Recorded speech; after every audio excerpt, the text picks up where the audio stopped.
মাননীয় মন্ত্রী সমরেজাউল করিম কালো টাকারে সাদা করছেন উনি। তাও মন্ত্রী হওয়ার আগে 10 তলা একটা বাড়ি আছে ওনার, যেটার নির্মাণ ব্যয় হয়েছে 15 কোটি টাকা। তোপখানা রোডে 2টি অফিস স্পেস, তারপর হচ্ছে গিয়ে জমি হচ্ছে গিয়ে অসংখ্য জমির মালিক।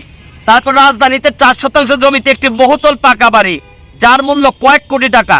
তারপর হচ্ছে গিয়ে আপনার পাইকপাড়ায় কেয়ারি বুরুজ ভবনে একটি ফ্ল্যাট আছে। পিরোজপুরে আছে ওনার নাজিরপুরা আশেপাশের এলাকায় কোটি টাকার জমি ক্রয় করেছেন সমরেজাউল করিম। এটা আমার সমস্যাটা যে জায়গায় হয়েছে, এত জায়গা থাকার পরও, সম্পদ থাকার পরও, ঢাকা শহরে এরকম 2-3টা বাড়ি থাকার পরও উনি মন্ত্রী হওয়ার 1 মাস 2 দিনের মধ্যে আবার রাজুক থেকে প্লট বরাদ্দ নিছেন।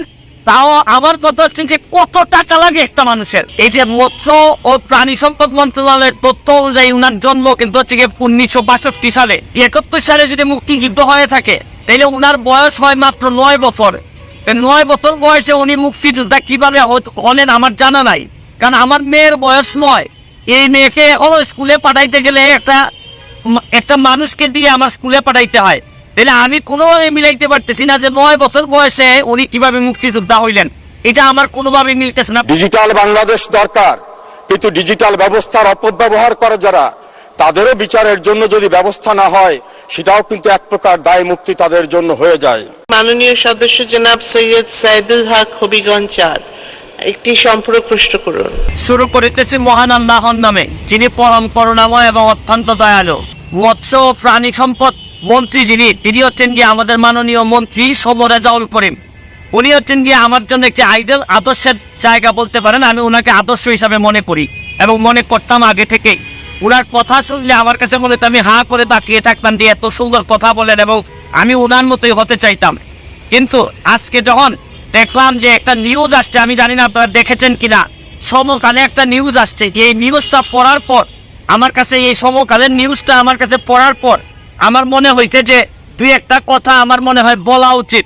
কারণ আমি একটা কথা যে একটা বিশ্বাস করি যে আমি বঙ্গবন্ধুর সৈনিক, যেখানেই দুর্নীতি কোনো গন্ধ পাই, যেখানেই মানে মানুষের টাকা নষ্ট হয় এরকম জিনিস পাই, আমি দাঁড়াই যাই, জীবনের যত ঝুঁকি থাকুক তা কেন। আমি প্রথমে একটা কথা আপনাদেরকে বলতে চাই যে এই রিপোর্ট অনুযায়ী দেখলাম এই যে মৎস্য ও প্রাণী সম্পদ মন্ত্রণালয়ের তথ্য অনুযায়ী উনার জন্ম কিন্তু হচ্ছে 1962 সালে। 1962 সালে উনার জন্ম হয়ে থাকলে উনি মুক্তিযোদ্ধা হিসাবে দাবি করতেছেন, উনার সার্টিফিকেট আছে মুক্তিযোদ্ধার। এবং উনি 71 সালে যদি মুক্তিযুদ্ধ হয়ে থাকে তাহলে উনার বয়স হয় মাত্র 9 বছর। 9 বছর বয়সে উনি মুক্তিযোদ্ধা কিভাবে হলেন আমার জানা নাই, কারণ আমার মেয়ের বয়স 9। এই মেয়েকে স্কুলে পাঠাইতে গেলে একটা মানুষকে দিয়ে আমার স্কুলে পাঠাইতে হয়। তাহলে আমি কোনোভাবে মিলাইতে পারতেছি না যে 9 বছর বয়সে উনি কিভাবে মুক্তিযোদ্ধা হইলেন। এটা আমার কোনোভাবে মিলতেছে না, প্রথম প্রশ্ন। পরের প্রশ্ন হচ্ছে গিয়ে দেখেন, উনি দেখলাম রিপোর্ট অনুযায়ী কালো টাকারে সাদা করছেন উনি, তাও মন্ত্রী হওয়ার আগে। আচ্ছা ধরে নিলাম যে ওনার টাকা আছে, অনেক টাকা আছে, উনি স্বনামধন্য আইনজীবী। এখন কালো টাকারে তিনি সাদা করেন, তার পক্ষে কিন্তু উনার মন্ত্রণালয়ে যত মানুষ দুর্নীতিবাজ আছে, যারা কালো টাকার মালিক, তাদেরকে তো নৈতিকভাবে উনি কোনো কথাই বলতে পারবেন না, কারণ উনি নিজেই তো কালো টাকার মালিক ছিলেন, যেখানে উনি সাদা করছেন এই রিপোর্ট অনুযায়ী এখানে স্পষ্ট আছে। এরপরে আমি আপনাদেরকে আরো জিনিস দেখাইতে চাই। আশ্চর্য লাগে যে একটা মানুষ, উনি নিশ্চয়ই আমাদের চেয়ে অনেক ধনী, ওনার সম্পদের হিসাবটা আমি একটু এখান থেকে আপনাদের কাছে পড়তে চাই। যে ওনার হচ্ছে গিয়ে রাজুকের 854 নম্বর দাগে হচ্ছে গিয়ে 10 তলা একটা বাড়ি আছে ওনার, যেটার নির্মাণ ব্যয় হয়েছে 15 কোটি টাকা। তোপখানা রোডে ওনার হচ্ছে গিয়ে 2টি অফিস স্পেস, তারপর হচ্ছে গিয়ে জমি হচ্ছে গিয়ে অসংখ্য জমির মালিক। তারপর রাজধানীতে 4 শতাংশ জমিতে একটি বহুতল পাকা বাড়ি, যার মূল্য কয়েক কোটি টাকা। তারপর হচ্ছে গিয়ে আপনার পাইকপাড়ায় কেয়ারি বুরুজ ভবনে একটি ফ্ল্যাট আছে। পিরোজপুরে আছে ওনার নাজিরপুরা আশেপাশের এলাকায় কোটি টাকার জমি ক্রয় করেছেন সমরেজাউল করিম। আমার কথা হচ্ছে যে উনি হয়তো অনেক ধনী হইতে পারেন, ওনার এই জায়গা সম্পত্তি থাকতে পারে। এটা আমার সমস্যাটা যে জায়গায় হয়েছে, এত জায়গা থাকার পরও, সম্পদ থাকার পরও, ঢাকা শহরে এরকম 2-3টা বাড়ি থাকার পরও উনি মন্ত্রী হওয়ার 1 মাস 2 দিনের মধ্যে আবার রাজুক থেকে প্লট বরাদ্দ নিছেন। তাও আমার কথা হচ্ছে যে কত টাকা লাগে একটা মানুষের, কত টাকা হইলে মানে এটা তো ঠিক এই বরাদ্দ তো নিবে যারা হচ্ছে গিয়ে ধরেন হয়তো বেআইনি উনি কিছু করেন নাই, কিন্তু এত জায়গা শক্তি থাকার পরে একটা মানুষের আবার এই জায়গা নিতে হয়, এইটা আমার কাছে মনে হয়েছে যে এটা কঠিন বাস্তবতা। আমি এই রিপোর্টটা এখনো বিশ্বাস করতে চাই না, কারণ উনি এখনো আমার আইডল। আমি মনে করি উনার যেভাবে উনি কথা বলেন আমি এখনো বিশ্বাস করতে চাই। আমি বিশ্বাস করি উনি এই সমকালের যতগুলা লেখা আসছে এইটার একটা প্রতিবাদ দিবেন অথবা এদের বিরুদ্ধে মামলা করবেন যদি এই কথাগুলো সত্যি হয়ে না থাকে। আর যদি সত্যি হয়ে থাকে তাইলে আর বলার অপেক্ষা রাখে না যে আপনার মতো লোকরাও যদি এই ধরনের বিতর্কিত হন তাইলে বঙ্গবন্ধু কন্যা কাদেরকে দিয়ে দেশ চালাবেন? সব মানুষ যদি নষ্টের কাতারে চলে যায় তাহলে বঙ্গবন্ধু কন্যা কাদেরকে দিয়ে দেশ চালাবেন? এত কষ্ট করেন উনি, দিনে রাতে জীবনের ঝুঁকি নিয়ে বাংলাদেশটাকে সামনের দিকে এগিয়ে নিয়ে যাচ্ছেন। আর আমাদের মতো লোকগুলা যদি এইভাবে আমরা বিতর্কিত হয়ে যাই, আমাদের যদি এত সম্পদ দরকার হয় তাহলে পুরোভাবে বঙ্গবন্ধু সোনারভাবে আমরা পৌঁছাইতে পারবো না। আমি এখনো বিশ্বাস করি যে উনি প্রতিবাদ দিয়ে মামলা করবেন যদি এগুলো সত্য হয়ে না থাকে। আর বিশেষ করে মুক্তিযোদ্ধার বিষয়টা উনি যদি প্রকৃত অর্থে হয় উনি মুক্তিযোদ্ধা হিসেবে সঠিক কিনা উনি প্রমাণ করবেন, নাইলে উনার জন্মসাল ঠিক কিনা এটা উনাকে প্রমাণ করতে হবে। আর নাইলে মুক্তিযুদ্ধ এবং মুক্তিযোদ্ধাদের মতো এই একটি সম্মানিত জিনিস নিয়ে উনি যদি কোনো কিছু করে থাকেন এটা আমাদের জন্য চরম দুর্ভাগ্য হবে। আজকের মতো বিদায় নিচ্ছি, ভালো থাকবেন। যতদিন বেঁচে আছি প্রতিবাদ করার মধ্যে দিয়ে যাইতে চাই, আর মরে গেলে তো আপনাদের কাছে শুধু দোয়া চাই। ধন্যবাদ মাননীয় সদস্য, মাননীয় মন্ত্রী।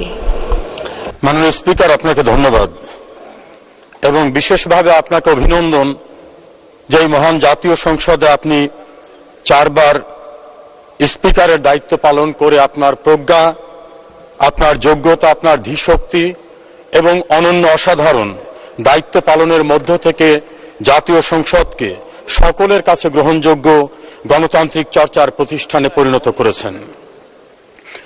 আমি আমার কথা বলার শুরুতেই গভীর শ্রদ্ধার সঙ্গে স্মরণ করছি আমাদের জাতির ইতিহাসের শ্রেষ্ঠ সন্তান, আমাদের মহান শিক্ষক, স্বাধীন বাংলাদেশের স্থপতি, জাতির পিতা বঙ্গবন্ধু শেখ মুজিবুর রহমানকে, এবং একই সঙ্গে মহান মুক্তিযুদ্ধের 30 লক্ষ শহীদ, সম্ভ্রম হারানো 2 লক্ষ মা বোন, 1975 সনের 15 আগস্ট ঘাতকের নির্মম বুলেটে আত্মাহুতি দানকারী বঙ্গমাতা বেগম ফজিলাতুন্নেসা মুজিব সহ সকল শহীদদেরকে।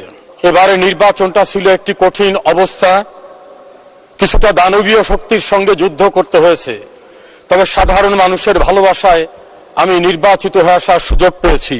সেজন্য আমার গভীর কৃতজ্ঞতা আমার নির্বাচনী এলাকার সকল মানুষের কাছে। মাননীয় প্রধানমন্ত্রী শেখ হাসিনার নেতৃত্বে যদি গণতান্ত্রিক প্রক্রিয়াকে সুসংহত করার জন্য নির্বাচন অনুষ্ঠিত না হতো তাহলে বাংলাদেশের সাংবিধানিক শূন্যতা দেখা দিত।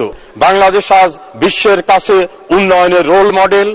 আজ বাংলাদেশে কেউ অপরাধ করে দাম্ভিকতার সঙ্গে বলতে পারে না আমি অপরাধ করেছি, কেউ কিছু আমাকে করতে পারবে না। আমার বিশ্বাস এই ধারাকে অব্যাহত রাখতে বাংলাদেশের মানুষের আশা আকাঙ্ক্ষার একমাত্র আশ্রয়স্থল শেখ হাসিনা। তিনি যতদিন বেঁচে আছেন আমরা কামনা করি তিনি শতায়ু হবেন। মাননীয় স্বরাষ্ট্রমন্ত্রী এখানে আছেন, আমি বলবো আমরা ডিজিটাল বাংলাদেশ কায়েম করেছি, কিন্তু ডিজিটাল ব্যবস্থার অপব্যবহারের ভয়ঙ্কর ক্ষতিগ্রস্ত যারা, তাদেরও বিচার পাওয়ার অধিকার আছে। আমি একটি মামলায় মাননীয় স্বরাষ্ট্রমন্ত্রীর কাছে বারবার গিয়েছি, পুলিশের সংশ্লিষ্ট কর্তৃপক্ষের কাছে গিয়েছি। আসামিরা স্বীকারোক্তি করার মামলায় 3 বছরে চার্জশিট দেওয়া হয় না। এই অজুহাতে আসামিরা জেলখানা থেকে বের হয়ে যাচ্ছে। ডিজিটাল বাংলাদেশ দরকার, কিন্তু ডিজিটাল ব্যবস্থার অপব্যবহার করে যারা, তাদেরও বিচারের জন্য যদি ব্যবস্থা না হয় সেটাও কিন্তু এক প্রকার দায় মুক্তি তাদের জন্য হয়ে যায়। আশা করি এই বিষয়গুলো সংশ্লিষ্ট যারা আছে তারা গুরুত্বের সঙ্গে বিবেচনা করবেন। মাননীয় স্পিকার, আপনাকে অনেক অনেক ধন্যবাদ। জয় বাংলা, জয় বঙ্গবন্ধু, বাংলাদেশ চিরজীবী। দেখলেন দর্শক, মৎস্য ও প্রাণী সম্পদ মন্ত্রী সমরেজাউল করিমকে কিভাবে ধোলাই করলেন ব্যারিস্টার সুমন।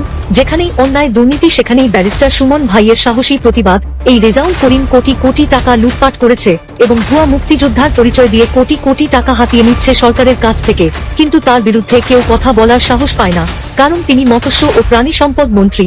যেকোনো সময় যেকোনো মানুষকে ঘুম করে ফেলতে পারেন তিনি। কিন্তু দেখুন, বাংলাদেশ একজন সাহসী বীর পুরুষের জন্ম হয়েছে যে কিনা এসব এমপি মন্ত্রীদের কোন পাত্তাই দেন না।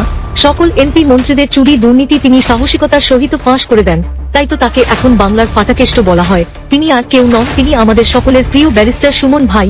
সত্যি ব্যারিস্টার সুমন ভাই একজন মাটির মানুষ। দর্শক, আপনারা সবাই এই ব্যারিস্টার সুমন এর জন্য দোয়া করবেন। আজ মাননীয় প্রধানমন্ত্রীকে ধন্যবাদ জানাচ্ছি যে তিনি একজন যোগ্য এমপি বানিয়েছেন। মাননীয় প্রধানমন্ত্রীকে অনুরোধ করব তার উপর নজর রাখার জন্য, তাকে যেন কেউ হামলা করতে না পারে, কারণ তার শত্রু তো এমপি। মন্ত্রীরা, আজকের মতন বিদায় নিচ্ছি। দর্শক, ভিডিওটি বেশি বেশি শেয়ার করে সকলকে দেখার সুযোগ করে দিন। আর আপনি চ্যানেলে নতুন হয়ে থাকলে এখনই সাবস্ক্রাইব করে রাখুন সবার আগে সত্য তথ্য পেতে।